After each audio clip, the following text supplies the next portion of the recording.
Tuesday for a deep dive. You've handed us breaking news, political platforms, I mean, the works. So clearly you want to understand if today is just another Tuesday or if it's, a sign of things to come in this wild 2024 election. I mean, yeah, it's a real-time collision of global events and domestic politics, that's for sure. Really fascinating to try to unpack it all. Absolutely. Absolutely. So let's just jump right in. Okay. Iran launching a ballistic missile attack on Israel. Fox News is reporting nearly 200 missiles fired. Wow. And we're hearing direct retaliation for the assassination of Hezbollah's leader, Hassan Nasrallah. And this is a figure who has been, deeply ingrained in the Israel-Iran conflict for decades. Right.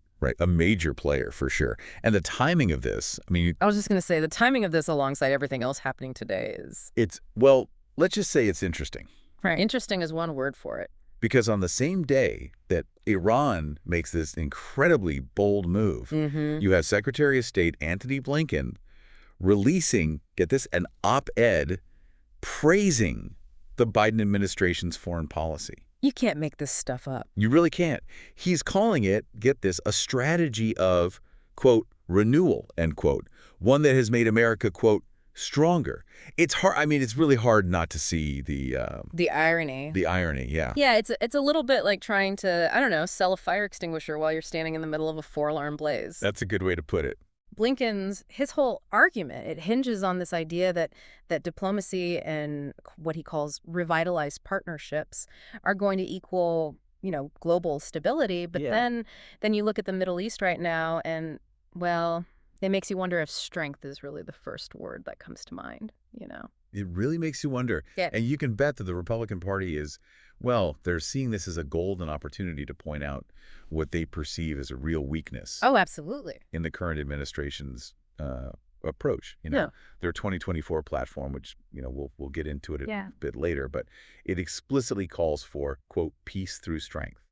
They want to see a much more assertive approach to dealing with Iran. They even go so far as to suggest using American military might against their oil refineries. And riding that same wave, we have Senator Lindsey Graham, who wasted no time in issuing a statement calling for, a strong response, let's just say, to Iran's aggression. And he even echoed the GOP platform, mentioning the potential targeting of Iran's oil infrastructure. He's quoted as saying, quote, the only thing the Iranian regime understands is strength. And you have to admit, that is... Well, it's a very compelling soundbite, especially given the events of... Especially today. Today, yeah. It's like this attack throws a wrench into the whole diplomacy-first approach, doesn't it? It really does. It's like the ultimate test. Can soft power really contain hard power? And it raises a big question for voters whose vision of strength is really going to resonate more in this current climate, Is it Blinken's diplomacy first route, which, some argue might have actually emboldened Iran in the first place? Or is it the Republican Party's hardline stance, which, of course, critics say could risk escalating the situation even further? It's a real-world foreign policy case study unfolding in real time. Right in front of us. And it's really forcing voters to think about, what kind of leadership do they really believe America needs on the world stage right now? And perhaps even more importantly, what kind of world they want to see America leading in. Yeah. And speaking of leadership, the Republican Party, they have a lot to say about what they think that should look like.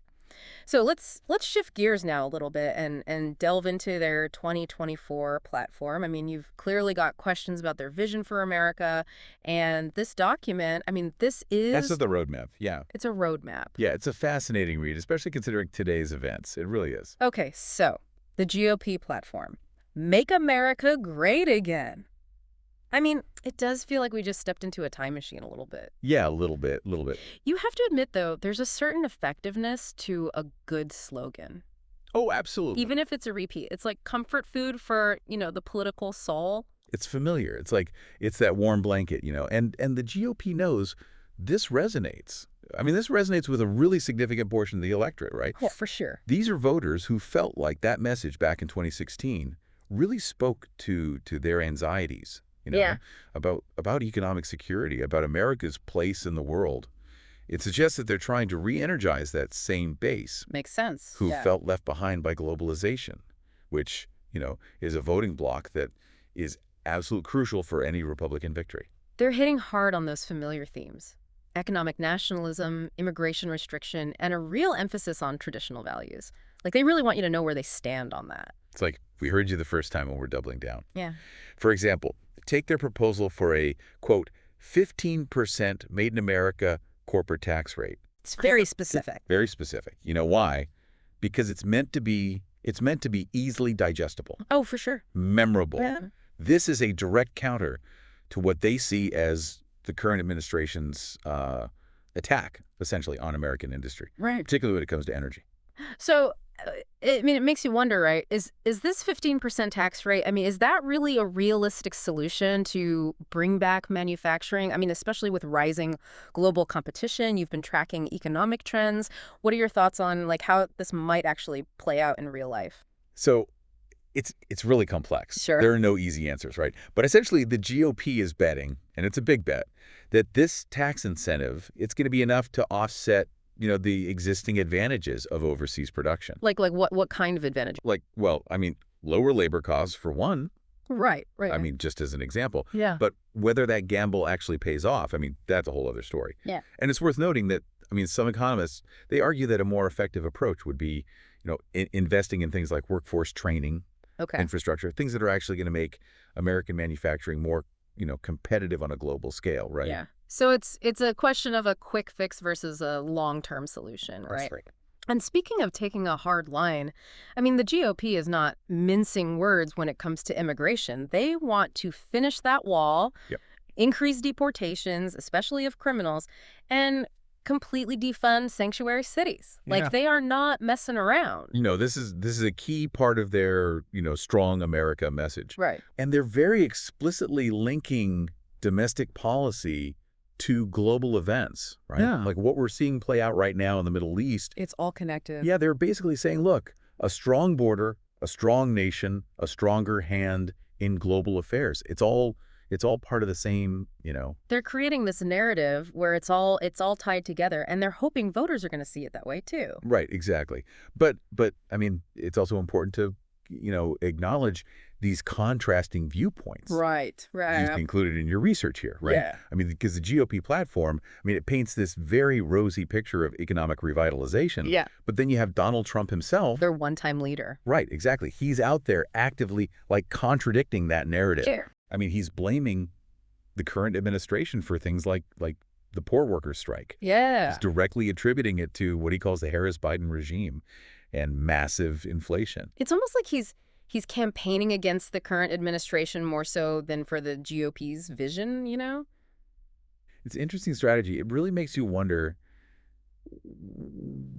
which message is going to resonate more with voters ultimately. Is it the promise of a brighter future, or is it the blame for our present struggles? It's a really good question. Because it highlights a really big challenge for both parties in this election, which is, convincing voters not just of their desired outcome, but of the cause and effect relationship between their proposed policies and that outcome. It's a battle of the narratives. It is. It's a battle of narratives for sure.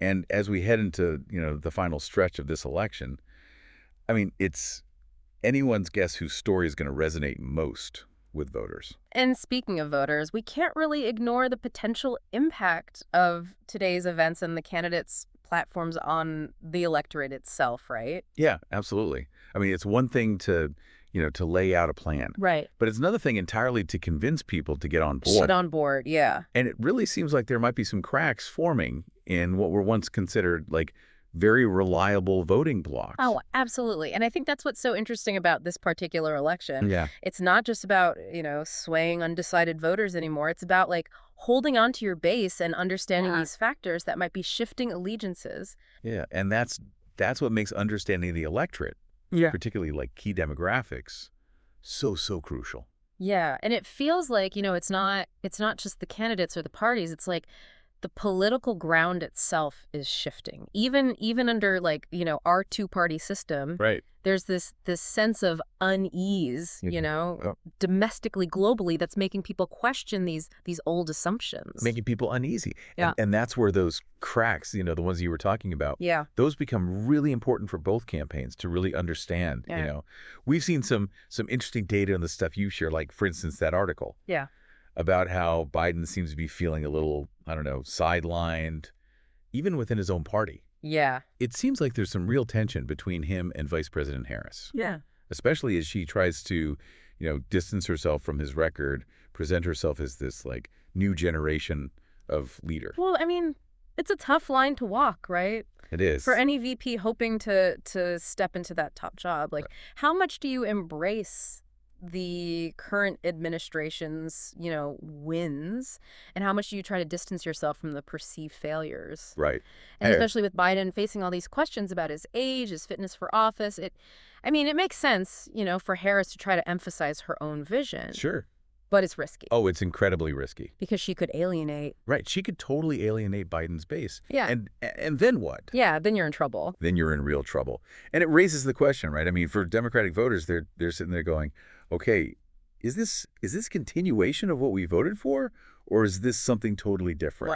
Right. It's a big question. It's a tightrope walk, that's for sure. For sure. And speaking of, shifting allegiances, that Zogby poll that you shared, yeah, that one really jumped out at me because it points to a potential crack in what was once considered an unbreakable wall. I'm talking about the Arab American vote. Oh, interesting. They've historically leaned Democrat, but this poll suggests they're now evenly split. Wow. Okay, Yeah. so walk me through that, because that's a big deal. It's huge, and they're directly linking it to anxieties over the handling of the war in Gaza.